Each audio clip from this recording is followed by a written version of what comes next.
Minute Papillon. Bonsoir, c'est Anne-Laetitia Béraud, bienvenue dans Minute Papillon. Ce jeudi soir, on s'envole dans l'espace, on rencontre Thomas Pesquet.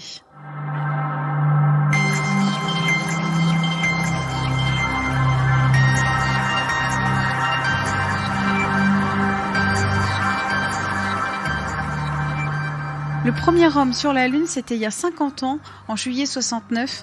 Pour célébrer cet anniversaire, 20 minutes a rencontré Thomas Pesquet au Salon aéronautique du Bourget. 10e Français à être allé dans l'espace. Le Quadra pourrait repartir dans les étoiles très bientôt, selon la ministre Frédérique Vidal. On lui a posé quelques questions lunaires. La première, si vous pouviez partir découvrir la Lune, où souhaiteriez-vous aller ? Je pense le pôle sud. Le pôle sud de la Lune, c'est là où on a le plus de chances de trouver de l'eau liquide. Et l'eau liquide, on en a besoin parce que l'idée maintenant, c'est d'y retourner en utilisant les ressources in situ, vraiment pour y être de manière un peu plus durable qu'avant. Pas juste y aller, mais y aller pour y rester, développer peut-être des infrastructures et pouvoir s'en servir comme une base avancée de l'humanité un peu plus loin de la Terre.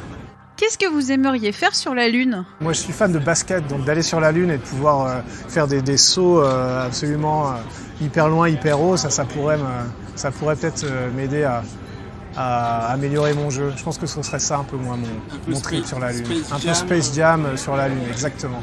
Après avoir vécu 6 mois à bord de la Station Spatiale Internationale, l'ISS, en 2017, est-ce que vous en rêvez encore ? Alors je rêve pas physiquement de l'ISS, ça m'est arrivé pendant quelques nuits, j'avais des rêves où je me croyais encore en impesanteur, je me réveillais au milieu de la nuit, j'essayais juste de pousser un petit peu sur mon lit pour décoller comme on fait dans l'espace. Évidemment sur Terre avec la gravité ça marche pas du tout.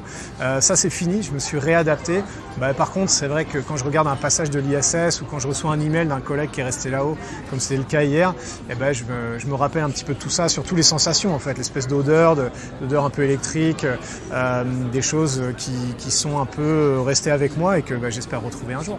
Merci à Thomas Pesquet, spationaute. Minute Papillon. Pour nous écouter, rendez-vous sur votre plateforme de podcast préférée et sur 20minutes.fr.